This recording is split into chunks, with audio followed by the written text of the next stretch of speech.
हिंदुओं मुस्लिम। तो चर्च में ओपनिंग प्रेयर कर लेके आ जाना पेशेंट, बस गाड़ी ट्रेन गाड़ी चढ़ के आ जाओ, तुम ओपनिंग प्रेयर कर लेके आ जाओ, वो टाइम पे तुम तो मीटिंग होता है చెప్పాడు. కానీ నేను వాళ్ళకి ఏం చెప్పుకుంటూ వచ్చినానంటే, నేను ఇన్ని సంవత్సరాల నుండి 4 సంవత్సరాల నుండి ఇక్కడ ఉండి మా సంఘ సభ్యులకు మీరు టైంకు రావాలమ్మా, టైంకు రావాలా, ఆదివారం రోజున ప్రయాణం చేయొద్దు, ఆదివారం రోజున పనులు పెట్టుకోవద్దు, ఆదివారం రోజున ముచ్చట్లు పెట్టుకోవద్దు, ఆదివారం రోజున మీ ఇంటికి సుఖాలు వచ్చిన వాళ్ళని కూడా దేవుని మందిరాన్ని పట్టుకొని రావాలని వాక్యం చెప్తున్నదిరా. నేను ఆదివారం రోజున నేను ప్రయాణం చేసుకుంటూ ఎట్లా రావాలి అని అంటే నీ ఇష్టం అని చెప్పి ఉద్దేశించుంటాను. ఎందుకు ఈ విషయం చెప్తున్నా అంటే, ఆదివారం రోజున ప్రయాణాలు కూడా జరుగుతుంది వాక్యంలో. హిందీ లిస్టులో చదివితే మీకు ఉంది, ఎక్సెప్ట్ ఎవరైనా చచ్చిపోతే తప్ప నువ్వు చర్చికి రాకుండా అక్కడ వెళ్ళి వాళ్ళని ఆదరిస్తూ ఉండాలా, వాళ్ళకు తోడుగా ఉండాలి. అదొక్కటే కండిషన్. మిగతా వేరే దానికి ఏది కూడా దేవుడు ఎక్స్క్యూజ్ చేయలేదు. ఆదివారం పూట ప్రోగ్రాంలు అనేవి బర్త్డేలు అంటే చేంజ్ చేయలేము, కానీ సాయంత్రం పూట ఏదో గంట సేపు చేసుకోవచ్చు, కానీ సండే పూట మాత్రం ఎటువంటి పెళ్లి పేరెంటాల లాంటి ప్రోగ్రాంలు, పెద్ద ప్రోగ్రాంలు అనేవి పెట్టుకోవద్దు. వాక్యంలో ఉన్నది, ఆదివారం దినం నువ్వు ఒక్కటే చేయాలి. ఏం చేయాలా? నిన్ను నువ్వు పరిశుద్ధపరచుకొని శుభ్రం చేసుకొని టైంకి వచ్చి దేవుని మందిరంలో దినవేళ నువ్వు ఆరాధిస్తూ ఉండాలి, కృతజ్ఞత చెల్లిస్తూ ఉండాలి. పుట్టికొచ్చి ఫ్యాన్ కింద కూర్చొని నిద్రపోయినా పర్వాలేదు, కానీ నువ్వు దేవుని మందిరానికి మాత్రం వచ్చి పునరుద్ధానం దినమున ఆదివారం దినమున రావాలి. That is a command of God. అది దేవుని యొక్క ఆజ్ఞను నువ్వు పాటించిన వ్యక్తి అవుతావు. హల్లెలూయా. దేవుని ఆజ్ఞను పాటించినటువంటి వాళ్ళు సుఖ సంతోషాలతో, శాంతి సమాధానాలతో వర్ధిల్లేరు. దరిదాపులో కూడా వాళ్ళ లోపల వాళ్ళ దరిదాపులోకి కూడా అక్రమం అనేది విస్తరించదు వాళ్ళ దగ్గరికి. ఇది ఫస్ట్ కమాండ్మెంట్ అయి ఉంటున్నారు. సెకండ్ కమాండ్మెంట్ ఏమై ఉంటున్నారు ప్రియమైన వాళ్ళరా? సెకండ్ కమాండ్ కూడా దీనికి పోలినదే ఉంటున్నారు. కొత్త నిబంధనకు వచ్చేసరికి అపోస్తుల బోధయందులు 2వ అధ్యాయము 47వ వచనం చదువుతున్నట్టయితే, అపోస్తుల కార్యము 2వ అధ్యాయము 42వ వచనంలో ఇవన్నీ మనకు తెలుసు. అపోస్తుల బోధయందులు, రొట్టె విరుచుట యందును, ప్రార్థన చేయుట యందును, సహవాసము చేయుట యందును ఎడతెగకుండా మీరు చేయవలెను. ఇది కూడా దీనికి పోలినదై ఉంటూ ఉంటారు. 3వ ఆజ్ఞ ఏమై ఉంటూ ఉండదంటే ప్రియమైన వాళ్ళరా, మీ కష్టార్జితములో మీ దశమ భాగములను తీసుకొచ్చి దేవునికి సమర్పించవలెను. ఇది కూడా ఆజ్ఞ. హల్లెలూయా. ఇది ఆజ్ఞ. నా మందిరంలో ఆహారం సమృద్ధిగా ఉండాలంటే, హల్లెలూయా, ఇది కూడా 3వ ఆజ్ఞ. 3 మన సంఘానికి అవసరం ఉన్నటువంటి ఆజ్ఞలు నేను చెప్తున్నా. ఈ 3 ఆజ్ఞలు మన సంఘ సభ్యులు ఈ రోజు నుండి తూచా తప్పకుండా కొంచెమైనా పాటిస్తే మన సంఘము ఇట్లా 10 మందితోటి 15 మందితోటి ఉండదు. అర్థమవుతుందా?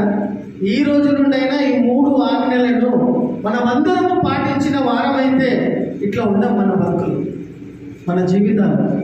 ఎండిపోయిన ముఖాలు, సంతోషం సమాధానం లేనటువంటి జీవితాలు, అసలు ఎందుకు బతుకుతున్నామని కూడా అర్థప్రదం లేనటువంటి బతుకులు కాదా?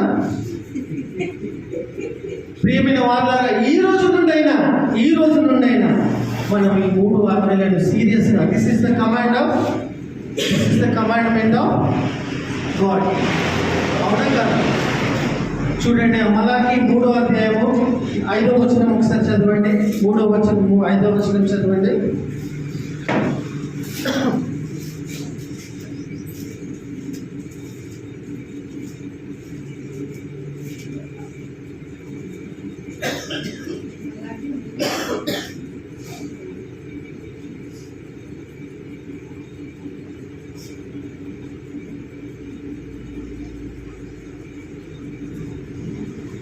చదవండి. మనకి దశమ భాగం గురించి ఆజ్ఞాపిస్తూ ఉంటాడు.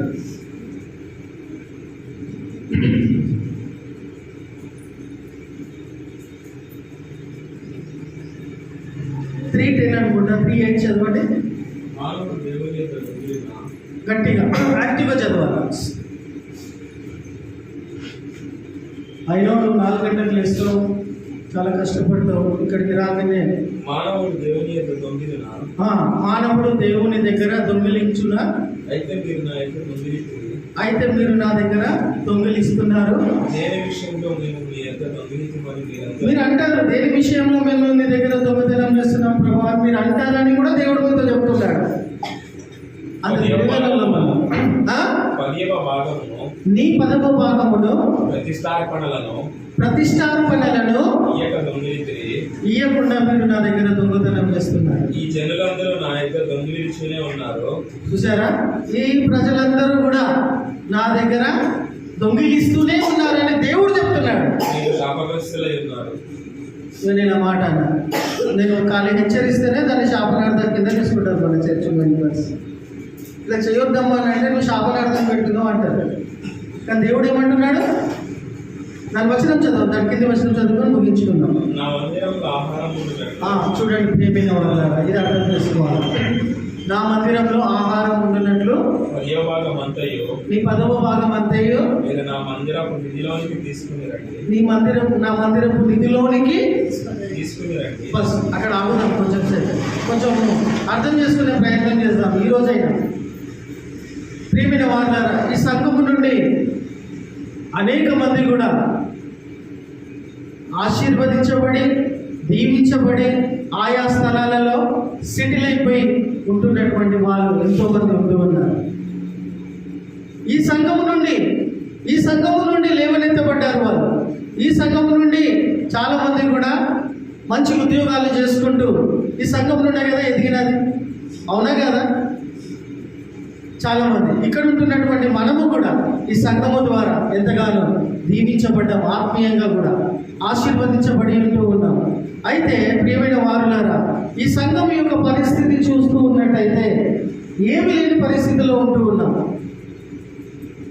ఏమి కూడా ఏదైనా ఏ పని చేయలేనటువంటి ఒక చిన్న ప్రేయర్ మీటింగ్ పెట్టేసామన్నా కానీ కూడా ఎవరు కూడా సహకరించలేనటువంటి వాళ్ళు అటువంటి పరిస్థితిలో ఉంటాం. ఏ పని కూడా మనం చేయలేము. చర్చ నుండి మళ్ళీ చర్చ స్థాపించబడి కొన్ని వందల సంవత్సరాల నుండి ఈ సంఘం ఎప్పుడో 1947లో పుట్టినటువంటి సంఘం ఇది. నిన్న పుట్టినటువంటి సంఘాలు ఎంతో కానీ ఎదిగి ఎక్కడెక్కడికో వెళ్ళిపోయినాయి. ఇంకా ఈ సంఘం అట్లనే ఉన్నదంటే, ఎదగకుండా ముందుకు సాగుతలేదంటే దానికి కారకులు మనమే, అవునా కదా? ఇక్కడ వాక్యం ఏమని చెప్తుంది? నా మందిరంలో ఆహారము అని అంటే ఏది కూడా కొదువ అనేది ఉండొద్దు. నా మందిరంలో వాక్యం చదవండి బ్రదర్. నా మందిరంలో ఆహారము ఉండునట్లు మీ 10వ భాగం అంతయు మీరు నా మందిరపు నిధిలోనికి తీసుకొని రండి. దీన్ని చేసి మీరు దీన్ని ఫస్ట్ మీరు చేసి నన్ను శోధించండి అని అంటున్నాడు. ఛాలెంజ్ చేస్తున్నాడు, ఓపెన్ ఛాలెంజ్. దేవుడు చెప్తున్నాడు మీరు ఇచ్చి నన్ను టెస్ట్ చేయండి అంటున్నాడు. ప్రియమైన వాళ్ళ ఈ వాక్యం ఇది ఏమై ఉన్నది? ఆజ్ఞ. అది కంప్లీట్ చదవండి.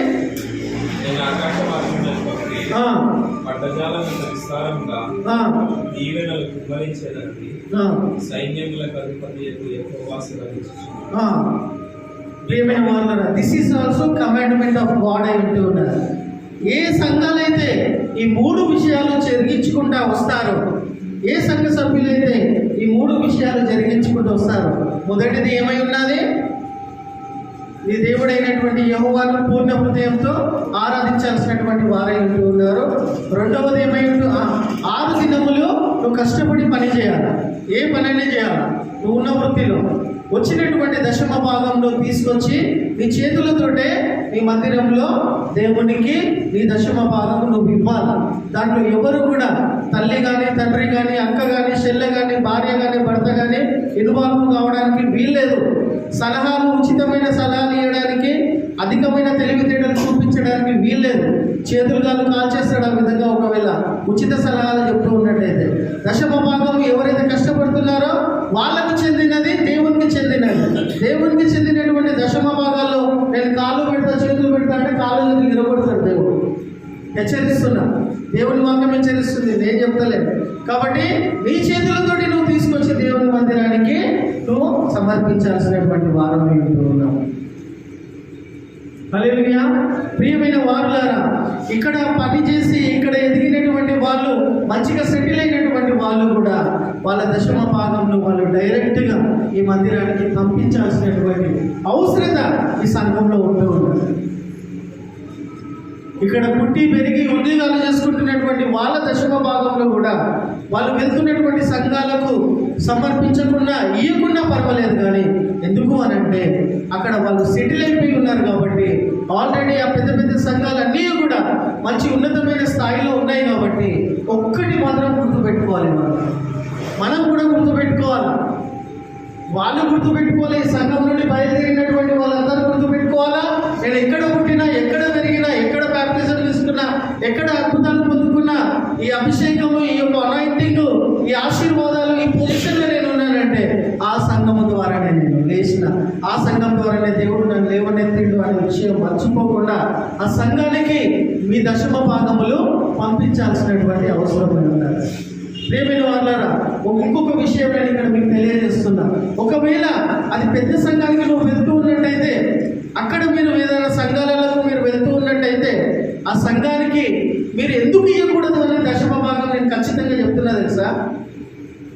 ఎవరైనా కూడా పెద్ద పెద్ద సంఘాలకు దశమ భాగం ఎందుకు, ఏ ఉద్దేశంతో సమర్పిస్తారు చెప్పండి. ఎవరైనా కానీ కూడా దశమ భాగములను పెద్ద పెద్ద సంఘాలకు ఎందుకు ఇస్తారు అని అంటే, మా మంచి చెడ్డలకు మా కుటుంబంలో ఏమైనా జరిగితే ఆ పెద్ద సంఘాలు వచ్చి మమ్మల్ని ఆదుకుంటాయని, లేదా మా పిల్లల పెళ్ళిళ్ళు కాకపోతే మంచి సంబంధాలు ఆ సంఘాలలో నుండి వస్తాయేమో అని స్వార్థపూరితమైనటువంటి ఉద్దేశంతో దశమ భాగంలో మీరు అక్కడ ఇస్తూ ఉంటారు.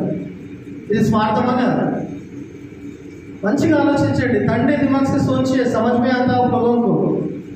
మీరు పెద్ద పెద్ద సంఘాలకు మీరు ఎందుకు ఇస్తున్నారు? ఫస్ట్ పాయింట్ ఏంటంటే మీకు గుర్తింపు రావాలండి. అది మొదటి పాయింట్. రెండవ ఉద్దేశం ఏమైందంటే నీ స్వార్థం కోసం ఇస్తున్నావు. సంఘం ఎదుగుదల కోసం కాదు. మా వాళ్ళు ఇదైతుందేమో, అదైతుందేమో, లేకపోతే నేను చచ్చిపోతే రేపటి నేను చచ్చిపోతే నాకు పెట్టబట్టుకొని వస్తారేమో అనే ఉద్దేశంతో స్వార్థపూరితమైనటువంటి ఎత్తుతూ ఉన్నావు నువ్వు అక్కడ. అది కాకుండా నేను ఇక్కడనే ఈ సంఘంలో ఏమని మళ్ళీ ఎందుకు చెప్తున్నానంటే, నువ్వు ఈ సంఘంలో పుట్టినావు, పెరిగినావు, ఎదిగినావు, ఇప్పుడు ఫ్రూట్ఫుల్ అవుతున్నావు, ఫలిస్తూ ఉన్నావు కాబట్టి, ఈ సంఘము దీనమైన పరిస్థితిలో ఉంది కాబట్టి ఈ సంఘానికి నువ్వు ఏ ఉద్దేశంతో ఇస్తావు? ఇయ్యమని చెప్పినప్పుడు అర్థమవుతుందా? ఈ సంఘంలో మీరు ఇయ్యమని అని నేను గట్టిగా అయితే బలపడుతూ ఎందుకు చెప్తున్నానంటే, ఎందుకు ఇయ్యమని చెప్తున్నాను? ఏ ఉద్దేశం చొప్పున మీరు ఇయ్యమని చెప్తూ ఉన్నాను? ఈ సంఘంలో ఆహారం అస్సలే లేదు, సమృద్ధిగా ఈ సంఘంలో ఏం లేదు. ఒకవేళ నువ్వు ఈ సంఘానికి మీ దశమ భాగంలో, ఈ సంఘంలో అవసరంరా, ఈ సంఘానికి నువ్వు దశమ భాగంలోని ఉచిత సలహాలు ఇస్తే అది కూడా మంచిదే.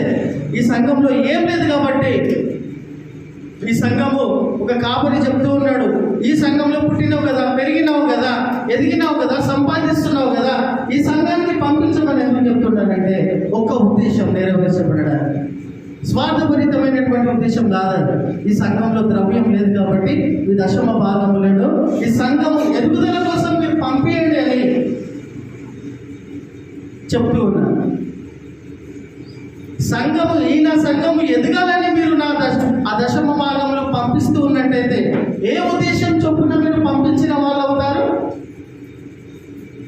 ఏ ఉద్దేశం చొప్పున మీ దశమ భాగంలోని సంఘానికి పంపించిన వాళ్ళు అవుతారు.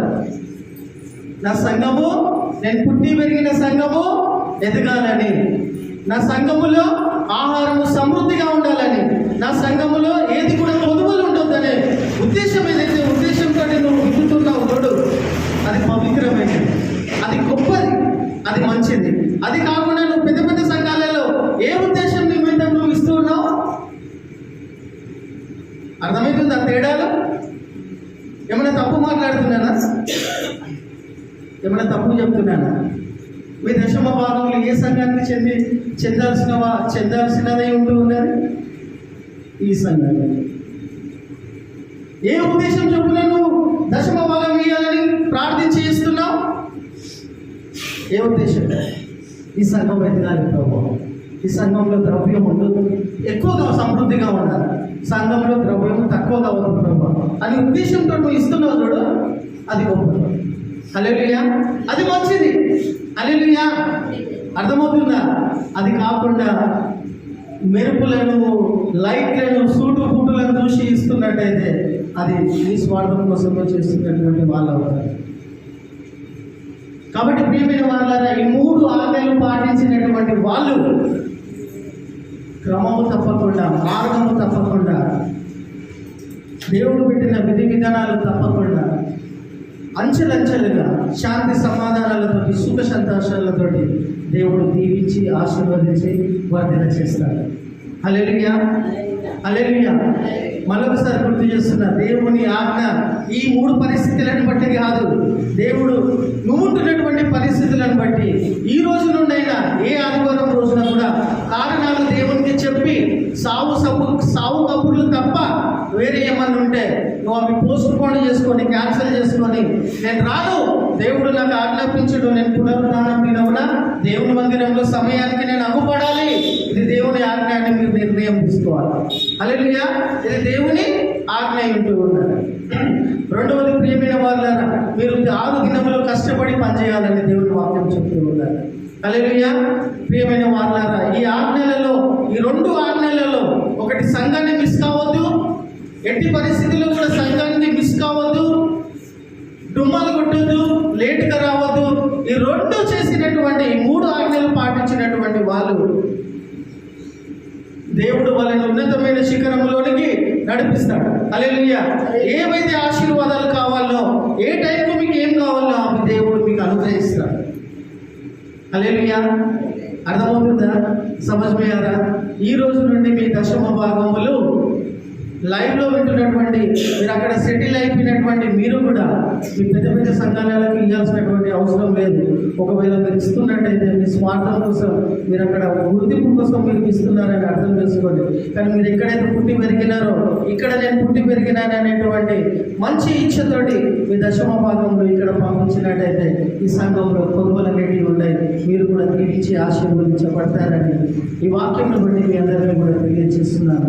ఈ ఆజ్ఞలే కాకుండా దేవుడు మీలో ఉండినటువంటి దేవుని ఆత్మ సంచకరువు ఆయా సమయాలలో, ఆయా పరిస్థితులలో, ఏ విషయాలలో మిమ్మల్ని ఇది చేయమని బలవంతం చేస్తూ ఉంటాడో అది మీరు ఖచ్చితంగా కూర్చో తప్పకుండా చేస్తున్న వాళ్ళందరూ, నడుచుకుంటున్నటువంటి వాళ్ళందరూ కూడా దేవుని పిల్లలను పడతారు. హల్లెలూయా, మనం లేచి నిలబడి ఈ యొక్క వాక్యములను బట్టి ఏమైనా మార్పులను తీసుకోవాలన్న ఆశ, ఆలోచన మనకు కలుగుతూ ఉన్నట్టయితే ప్రియమైన వాళ్ళ లేచి నిలబడి కృతజ్ఞతలు దేవునికి చెల్లిస్తూ, సంఘము కూడా అంత ఉన్నతమైన సంఘముగా, అంత గొప్ప సంఘముగా వర్ధిల్లాలి అని అంటే మీ యొక్క ప్రజెన్స్, నువ్వు రావడం అనేది చాలా ప్రాముఖ్యమై ఉంటూ ఉన్నది. కాబట్టి నువ్వు కంటిన్యూగా వస్తూ ఉన్నట్టయితే ప్రియమైన వాళ్ళ, నువ్వు కంటిన్యూగా వస్తూ ఉన్నట్టయితే ప్రియమైన దేవుని సంఘమా, సమయం పోనీయకుండా సమయం సద్వినియోగం చేసుకుని నడుచుకుంటూ ఉన్నట్టయితే ప్రియమైన వాళ్ళ, దేవుడు మీ ద్వారా ప్రతి ఒక్కరి ద్వారా ఈ సంఘంలో అంచెలంచెలుగా దీవించి ఆశీర్వదిస్తారు. మన చేతులు పైకెత్తి కొంచెము తీర్మానం తీసుకుందామా, కొంచెం ఆలోచనలు చేసుకుందాం.